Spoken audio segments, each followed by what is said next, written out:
"Don't get in that car."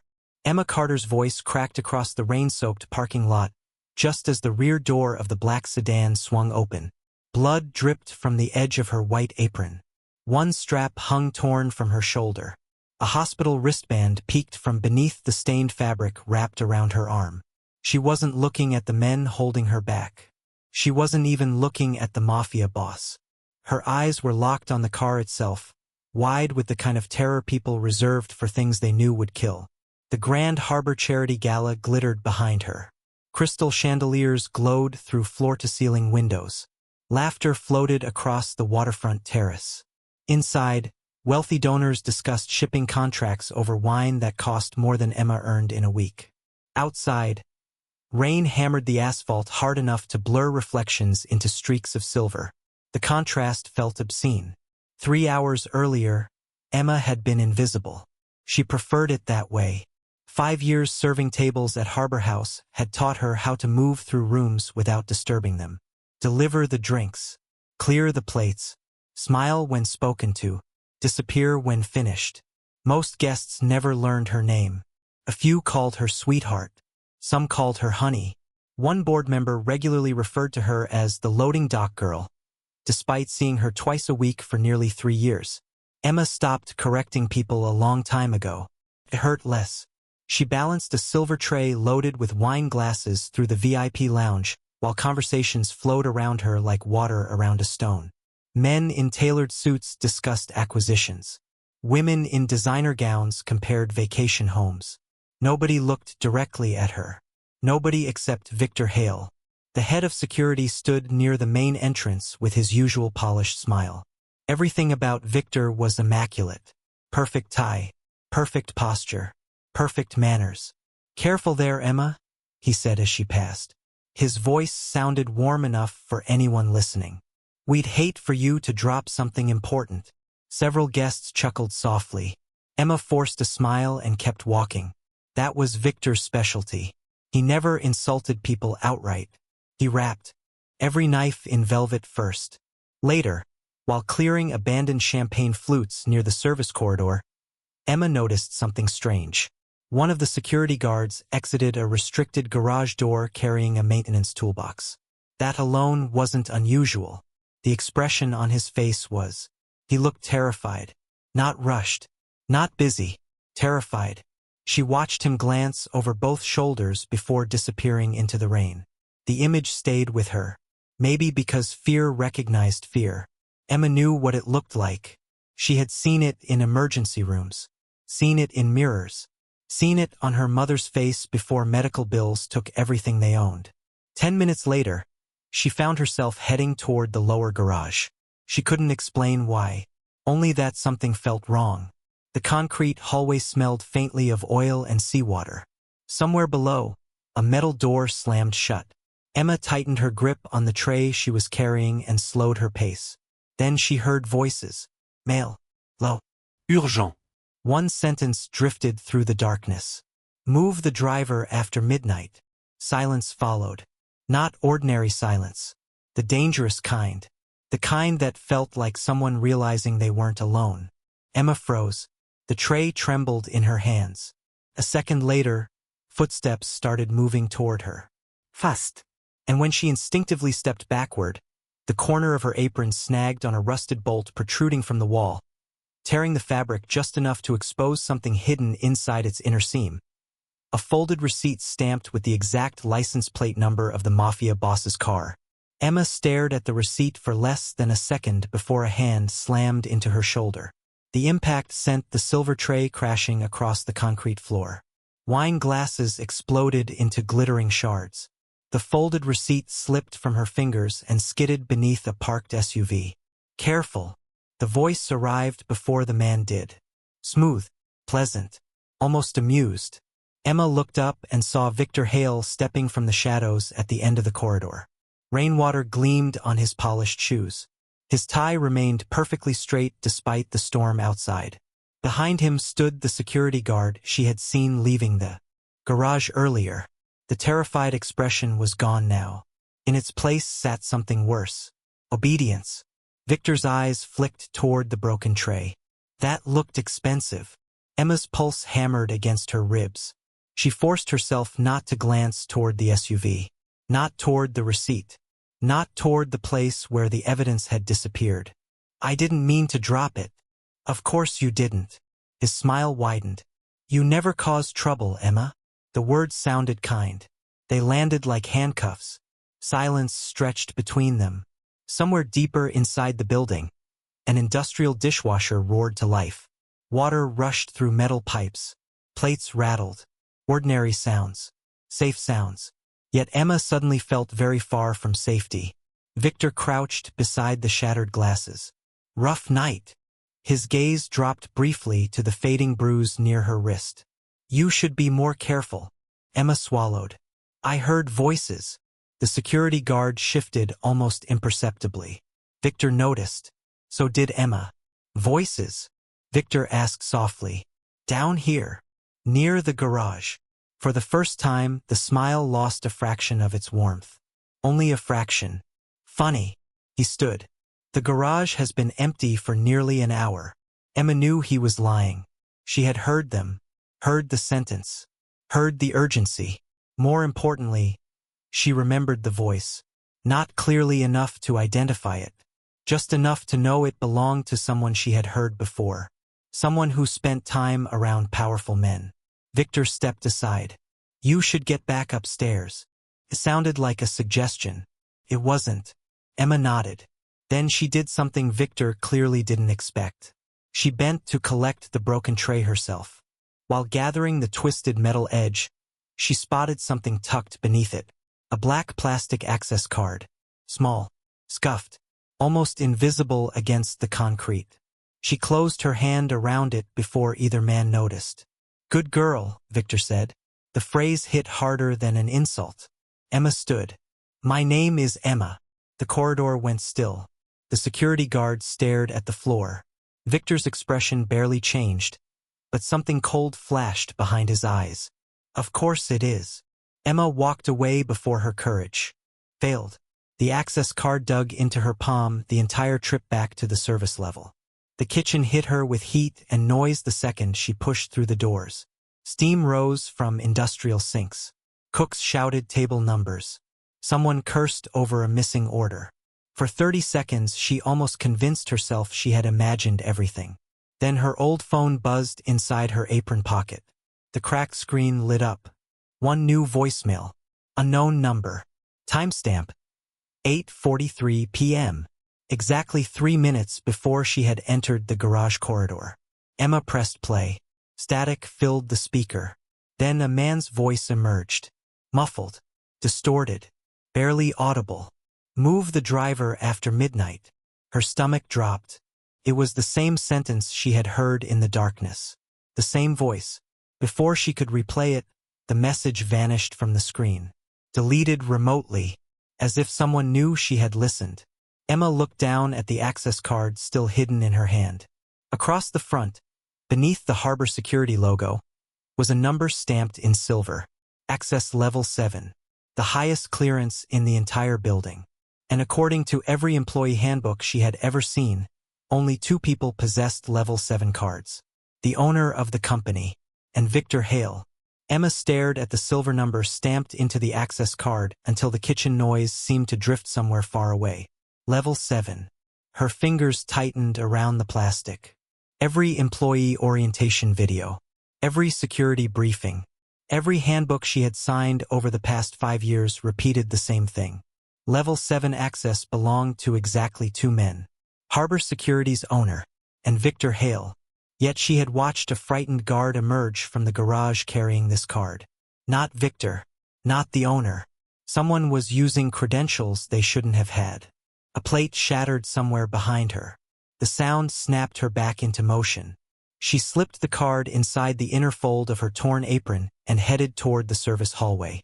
The old phone remained in her hand. The deleted voicemail still echoed in her head. Move the driver after midnight. Not move the car. Not move the route. Move the driver. The wording bothered her. Details mattered. Emma had spent years memorizing table numbers, allergies, wine pairings, and reservation changes because mistakes cost people jobs. Words mattered. She stepped into the quieter corridor behind the ballroom. Plush carpet replaced concrete. Crystal light spilled from the gala through tall double doors. Beyond them, politicians laughed beside shipping executives. A string quartet played something soft and expensive. None of them knew how close panic stood to their champagne glasses.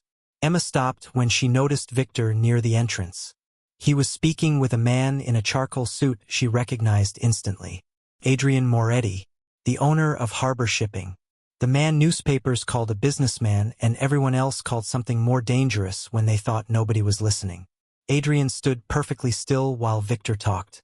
No interruptions. No reactions. Just those dark eyes watching, listening, measuring. Emma had served him dozens of times. He rarely spoke more than necessary. People tended to fill silence for him. Victor certainly was. A small incident downstairs, Victor was saying.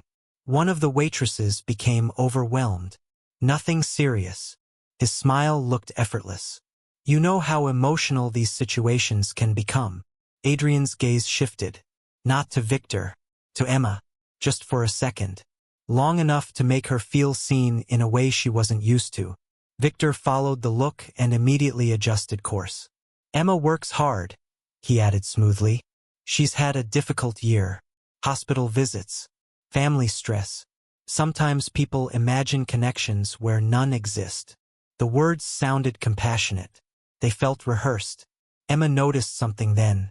Something tiny. Victor never looked directly at her while speaking. He looked at Adrian. He looked at the floor. He looked toward the ballroom. But not at her. People lied differently when they were afraid. Adrian finally spoke. Hospital visits? 2 words. Nothing more. Victor nodded. She was discharged this afternoon. Emma froze. The hospital bracelet suddenly felt heavier beneath her sleeve. She had never told Victor where she had been. Nobody from management knew. Her appointment had been scheduled. On her day off, she had gone alone, paid cash, returned straight to work. Adrian's eyes settled on her wrist, then on the torn apron, then on Victor. Silence expanded between the 3 of them. Not awkward silence. Dangerous silence. The kind that made people reveal things accidentally. Victor cleared his throat first. I only meant that she's been under pressure. Adrian said nothing. Emma reached into her apron and slowly removed the crumpled hospital wristband she had tried to hide. If you know I was discharged today, she said quietly, then tell me which hospital. Victor smiled immediately, too quickly. Emma, this really isn't the place. She didn't look at him. She looked at Adrian. The bracelet trembled slightly in her hand. I never told anyone. For the first time all evening, Victor's smile arrived half a second late. And in that tiny delay, Adrian noticed something else. Printed along the inside of the torn apron, partially hidden beneath dried blood, was a timestamp from a garage service receipt. 8:43 p.m. The exact same time as the voicemail that someone had already tried to erase. The ballroom seemed quieter after that. Not because the music had stopped. The quartet still played near the waterfront windows. Champagne still flowed. Laughter still drifted through clusters of donors and executives. But something had shifted beneath the surface. Adrian Moretti saw it. Victor Hale felt it. And Emma stood directly in the middle of it with a torn apron in one hand and a hospital bracelet in the other. Victor recovered first. Men like him always did. He smiled toward a woman approaching from across the room. Eleanor Finch, chairwoman of the Harbor Foundation, 60 years old, impeccable posture, pearls worth more than most homes. Eleanor, Victor said warmly, I think we may need a little help. Eleanor's eyes moved over Emma in a single practice sweep. The bruise, the wrinkled uniform, the blood-stained apron, the extra weight around her waist and hips, the evidence of someone who belonged on the service side of the evening, not the center of it. Of course, Eleanor said. Her tone remained pleasant. Miss Carter, you've clearly had a difficult night. Emma knew that tone. It was the same tone people used before dismissing her entirely. I'm fine. Eleanor smiled. No one is suggesting otherwise. which was exactly what she was suggesting. Around them, conversations slowed. Not enough to appear rude. Just enough for people to listen without looking like they were listening. Victor stepped slightly closer to Emma. Not touching. Never touching. Perhaps it would be best if we moved this discussion somewhere private. Why? Emma asked. His smile flickered. Because these things can become embarrassing. The word landed harder than a slap. Not dangerous. Not serious. Embarrassing. As if the problem wasn't whatever happened in the garage. As if the problem was her existence in the room. Eleanor extended a manicured hand. Miss Carter, if you'll come with me, we can get you some tea and have someone prepare a report. A report. Emma had filled out reports before. Missing tips. Workplace accidents. Harassment complaints. Reports had a way of disappearing. Just like deleted voicemails. Just like missing footage. She looked at the paper-thin statement Victor's assistant had already produced from a leather folder. Typed. Printed. Ready. That alone made her stomach tighten. The incident had happened less than an hour ago. Yet somehow paperwork already existed. Just sign here, Eleanor said gently. Emma took the page. Read it once. Then twice. The statement claimed she had slipped near the loading dock. Experienced dizziness from a recent medical procedure. Become confused. Mistakenly approached a restricted security area. No mention of voices. No mention of the garage. No mention of the receipt. No mention of the voicemail. No mention of the level 7 card hidden inside her apron. I won't sign that. Her voice wasn't loud. It didn't need to be. The room seemed to lean closer anyway. Eleanor's smile remained fixed. Miss Carter, nobody is accusing you of anything. Then why does this say I imagined it? Silence. Tiny. Sharp. Dangerous. Victor answered instead. Sometimes stress fills in details that aren't really there. Emma folded the paper neatly and placed it back on the silver tray beside her. Then she straightened. Her crooked name tag. A small gesture. Barely noticeable. Yet Adrian watched it. The way she refused to crumble. The way she refused to disappear. Most people with less power learned how to surrender quickly in rooms like this. Emma wasn't surrendering. She was simply standing there holding her ground 1 inch at a time. Adrian finally spoke. Who prepared the statement? Nobody answered immediately. Victor's smile remained intact. Eleanor glanced toward him before she could stop herself. Less than a second. But Adrian noticed. So did Emma. Victor answered smoothly. Standard procedure. Adrian's eyes dropped to the bottom of the page still resting on the tray. Then to the timestamp printed in the corner. The report had been generated at 8:31 p.m., 12 minutes before the voicemail, 12 minutes before Emma entered the garage, 12 minutes before the incident supposedly happened. And for the first time that night, Victor Hale looked away first. Victor looked away first. It lasted less than a heartbeat. Most people in the ballroom never noticed. Adrian Moretti did. Emma did too. The difference was that Adrian filed the moment away without expression. Emma felt it like a door opening somewhere she couldn't yet see. The quartet continued playing. Crystal glasses clinked softly. Beyond the windows, rain streaked across the harbor lights. Yet nobody near the silver tray seemed interested in the gala anymore. Adrian reached for the printed report. His eyes moved across the page once. Then again. No visible reaction. He simply folded it in half and set it down. Who approved this? He asked. Victor answered immediately. Too immediately. Standard incident protocol. I didn't ask what it was. The silence that followed tightened around the group like wire. Eleanor Finch shifted her weight. Several nearby donors suddenly became fascinated by their drinks. Emma noticed something else. Victor's right hand had disappeared into his jacket pocket. Not hiding. Holding. Protecting. The same way she had been protecting the torn apron all night. Her gaze dropped to the blood-stained fabric still draped over her arm. The receipt remained sewn inside the damaged inner seam. So, did something else. Something she had nearly forgotten. During the confusion in the garage, while trying to free the apron from the rusted bolt. Her fingers had touched a hard rectangular shape trapped inside the folded lining. At the time she thought it was cardboard. Now she carefully slid her hand into the tear. Victor noticed instantly. "Emma," he said gently. "You've had a difficult evening. Perhaps now isn't the time." She ignored him. The room seemed to inhale. Her fingers closed around the object and pulled it free. A security backup drive. Small. Black. No larger than a pack of gum. Harbor Security logo on one side. A serial number on the other. Victor's face remained calm. Only his eyes changed. Emma had spent years watching customers pretend not to be angry. She knew the look. "Where did you get that?" Eleanor asked. Emma held the drive tightly. "It was inside my apron." Victor smiled. "Then someone must have dropped it during the incident." Logical. Reasonable. Clean. Almost convincing. Adrian extended his hand. Emma hesitated, then placed the drive in his palm. The gesture felt heavier than it should have. Like surrendering something dangerous. Adrian turned it over once.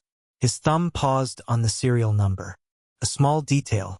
Tiny enough that nobody else would have noticed. But Emma saw his eyes narrow almost imperceptibly. "Interesting," he said. Victor laughed softly. "It's a backup drive. We use dozens every week." Adrian looked at him. "Not that model." The room went quiet again. Adrian remembered something. 3 months earlier, Harbor Security had replaced every backup unit after a cyber attack. He remembered because he had approved the expense himself. The old drives were supposed to have been destroyed. Every single one. Victor answered carefully.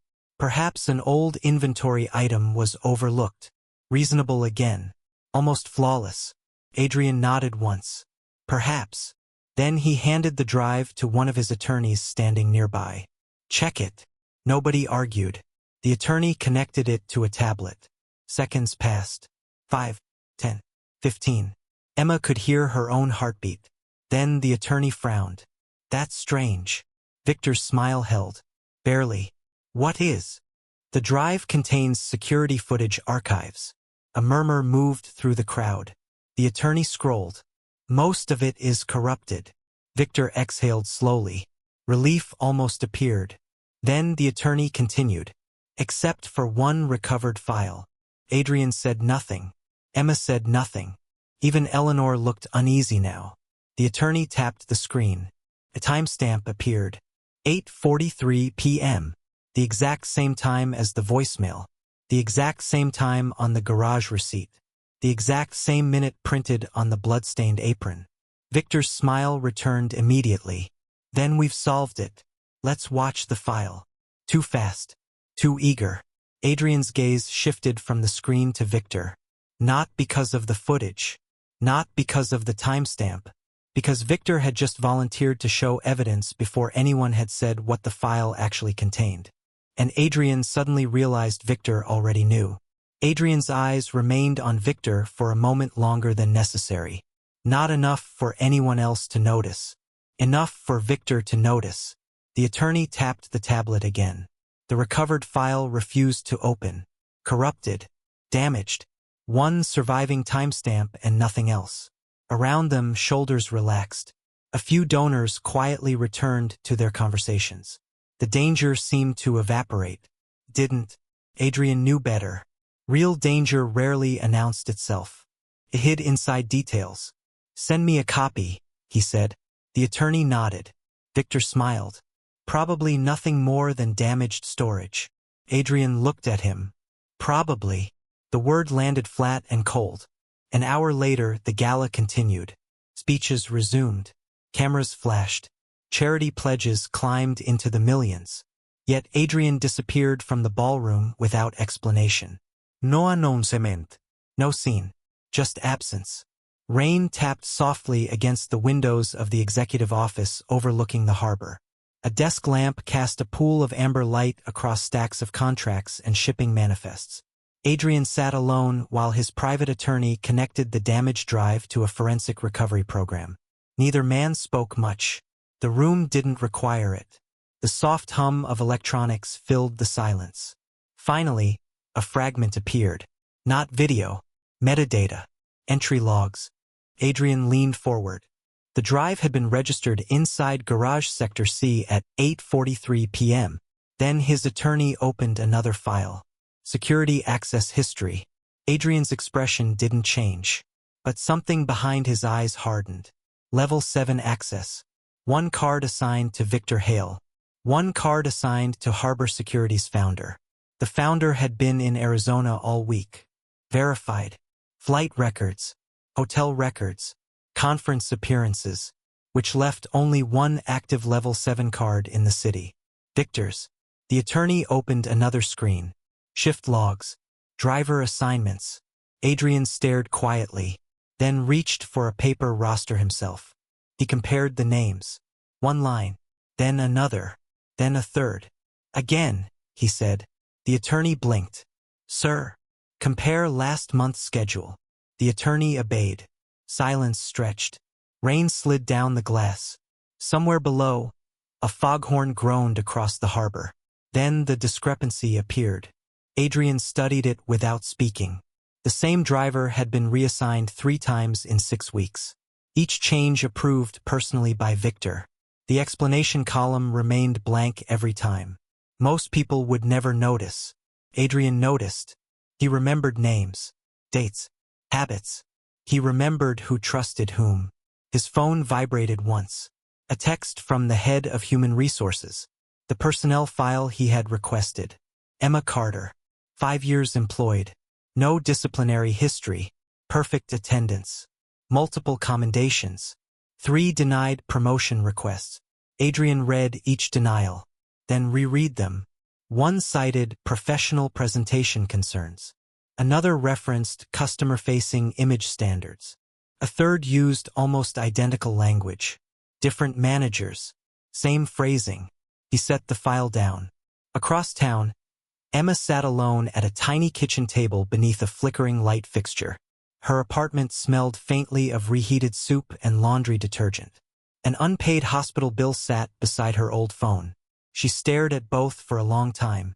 When her phone rang unexpectedly, she almost ignored it. Almost. Emma Carter? A woman's voice asked. Yes. This is Harbor Accounting. We received an anonymous payment on your hospital balance tonight. Emma sat upright. Who paid it?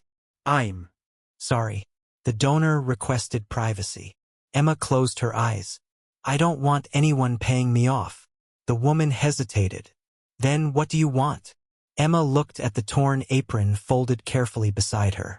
The bloodstain, the receipt, the hidden seams, all the things people wanted her to forget. I want someone to stop lying. Meanwhile, across the harbor, Adrian received 1 final report. Security footage retention logs. Most cameras archived 30 days automatically, except Garage Sector C. 7 minutes had been manually deleted. Not by an outside hacker. Not by a technician. By an administrator account. Adrian stared at the authorization signature attached to the deletion request. Then he slowly leaned back in his chair. For 12 years he had trusted Victor Hale with every camera, every route, every door, every secret. And for the first time, Adrian realized he could no longer remember whether that trust had been earned or simply never questioned. The next afternoon, Harbor Shipping's executive boardroom overlooked miles of gray water and steel cranes disappearing into low clouds. Rain still lingered over the harbor. The windows stretched from floor to ceiling, turning the room into a glass box suspended above the city. 12 board members sat around a polished walnut table. Attorneys occupied one wall. Security personnel stood near the door. Victor Hale arrived exactly on time. Not early, not late. The way men arrived when they believed they still controlled the schedule. He carried a leather folder beneath one arm and greeted everyone with the same measured smile. Only one thing disturbed the picture. Adrian Moretti wasn't sitting at the head of the table. His chair remained empty. Victor glanced toward it once, then continued walking. Across the room, Emma stood near the side credenza arranging coffee cups. Nobody had asked her to be there. Nobody had questioned it either. In a room full of people accustomed to ignoring service staff, invisibility could be useful. Victor noticed her eventually. The pause lasted less than a second. Emma. His tone remained pleasant. Good to see you're feeling better. She met his eyes. I'm working. Of course you are. Another smile. Another blade wrapped in velvet. Before he could continue, the boardroom doors opened. Adrian entered carrying nothing but a thin folder. No entourage. No explanation. The room immediately quieted. He sat, looked once around the table, then at Victor. Morning. Victor nodded. Morning. Adrian folded his hands. Before we begin, I have a question. Silence settled over the room. Victor leaned back slightly, relaxed, confident. Of course. Adrian's gaze moved toward Emma. What time did the garage incident occur? Several board members exchanged confused looks. Victor answered immediately. Around 8:45. Adrian nodded once. Interesting. He said nothing else. The silence stretched. People shifted in their seats. Someone reached for coffee and thought better of it. Finally, Adrian turned toward Emma. You? Emma's fingers tightened around a white porcelain cup. She remembered the clock mounted above the kitchen pass-through.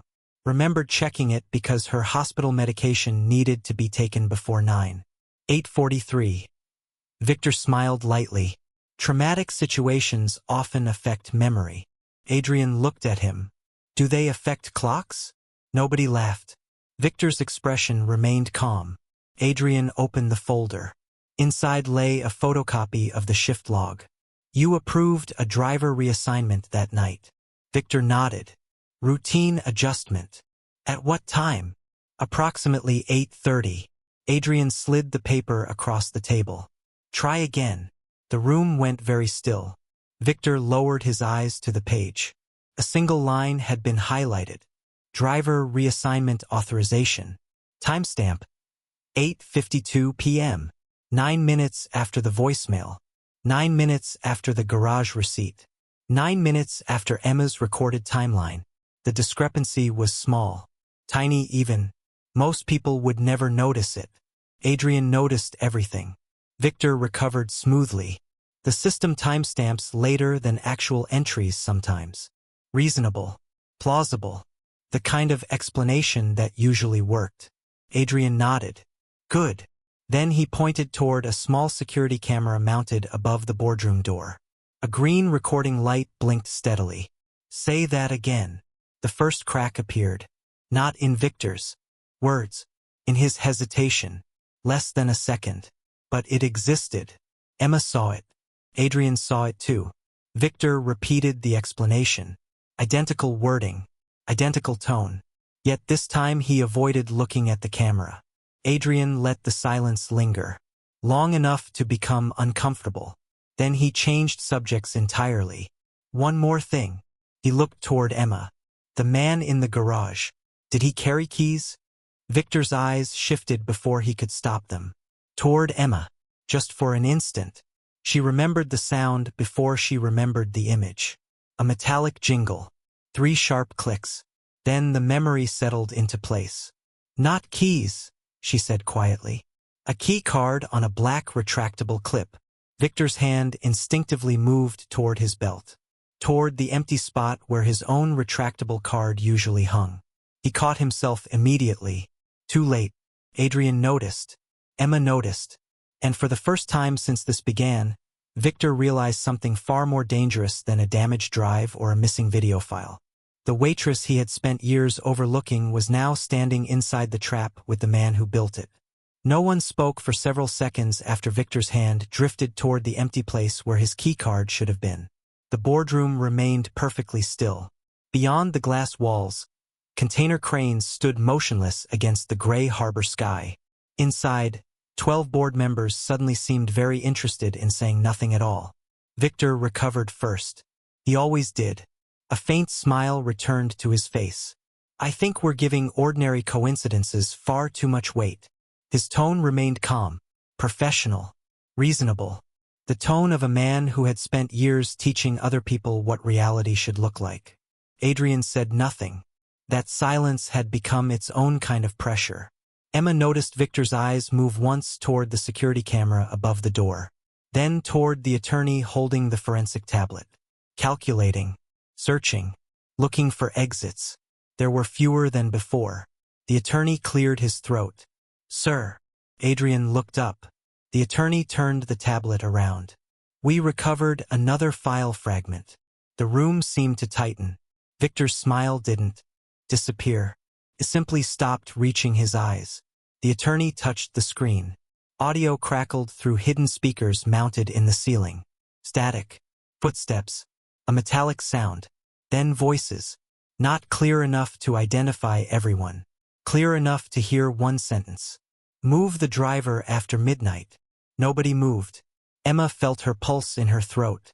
She had heard those words before. In the garage. In the voicemail. The attorney continued scrubbing through the damaged recording. More static. More distortion. Then another voice emerged. This one clearer. "Familiar. Delete Sector C after transfer." Victor's expression did not change. But Adrian's did. Barely. The smallest shift. The kind only people who watched him closely would ever notice. Emma saw it. The attorney froze the waveform. The metadata places this recording at 8:43 p.m. Adrian nodded once. "Play it again." The room listened a second time. This time Emma heard something nobody else seemed to notice. Not a voice. A sound. 3 quick metallic clicks. Her eyes widened. "Wait." Every head turned toward her. The attention should have made her shrink. Didn't. Not anymore. Emma stepped closer to the table. Right there. The attorney replayed the clip.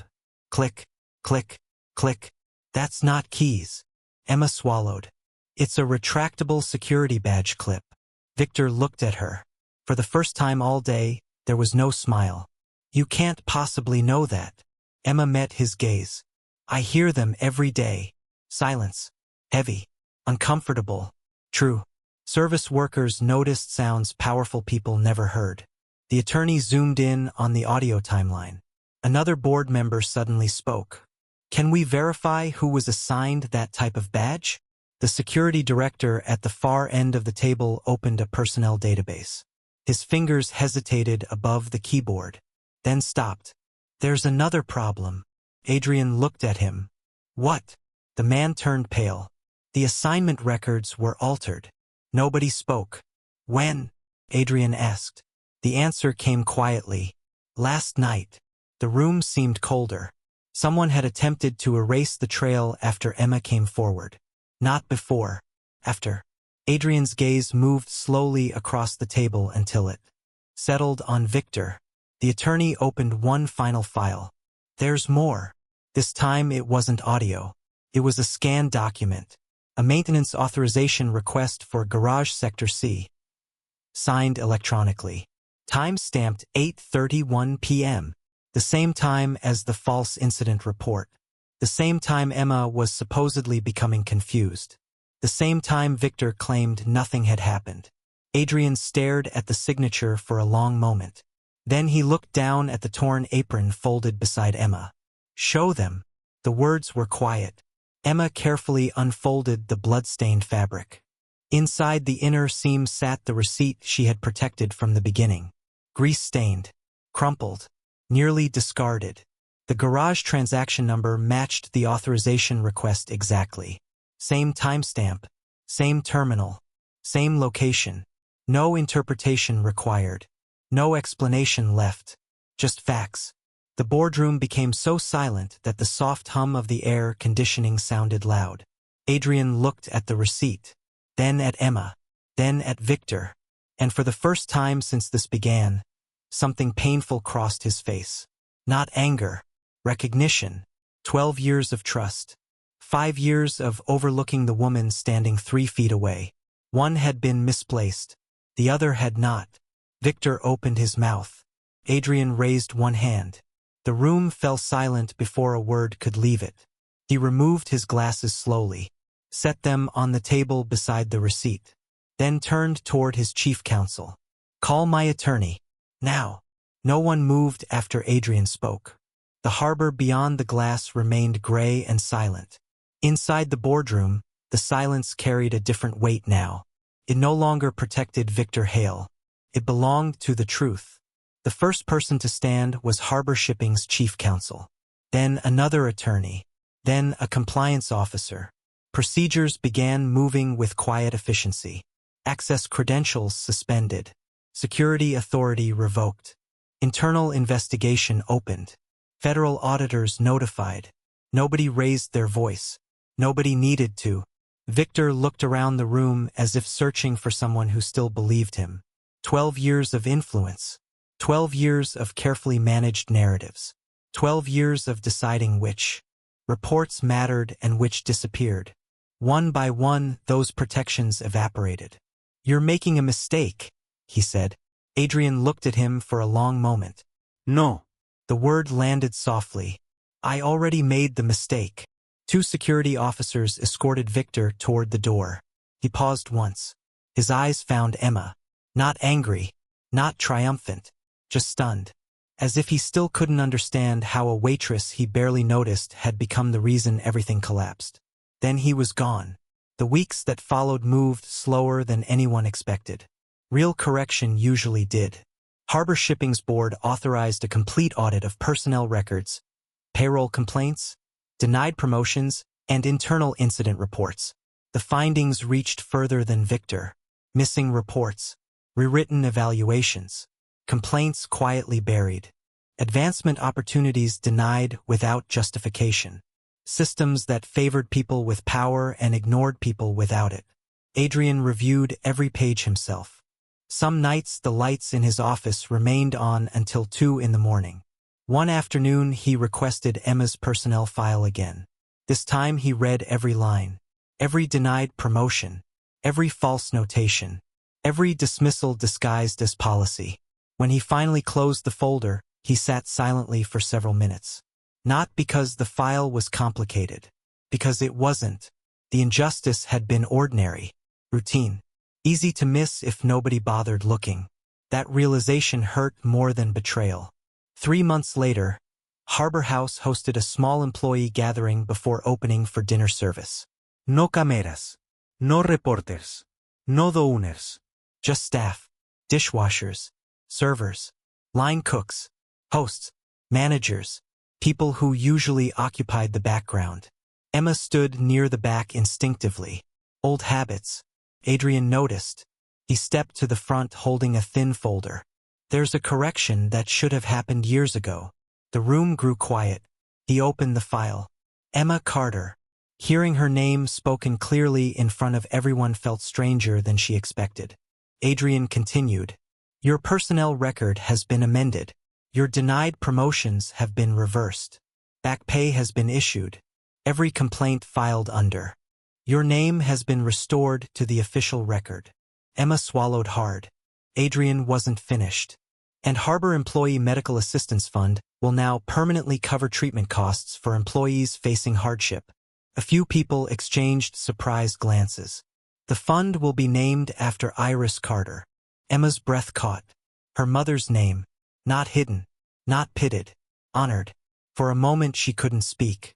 Later that evening, after the restaurant closed, she found a small package waiting in the manager's office. Inside was her old apron. Clean.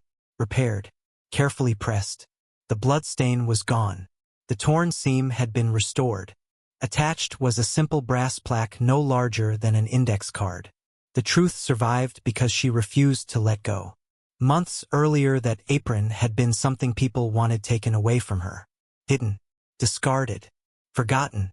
Now it hung in a glass case near the employee entrance where every worker passed at the start of a shift. Not as a warning. As recognition. Near closing time, Emma walked through the quiet dining room carrying 2 mugs of coffee. Adrian sat alone at a corner table reviewing paperwork beneath a warm lamp. She placed 1 mug in front of him. "You still work too late." A faint smile touched his face. "So do you." She looked toward the window where harbor lights reflected across dark water. Then toward the apron visible through the office doorway. "You know what the strange part is?" Adrian looked up. "What?" Emma wrapped both hands around her coffee cup. I spent years trying to make people notice me. She smiled softly. Turns out I only needed them to tell the truth. Adrian didn't answer right away. Some responses are smaller than words. Outside, the harbor lights glowed against the night. Inside, her name remained exactly where it belonged. And for the first time in a very long time, the people who once looked straight through her had finally learned how to listen.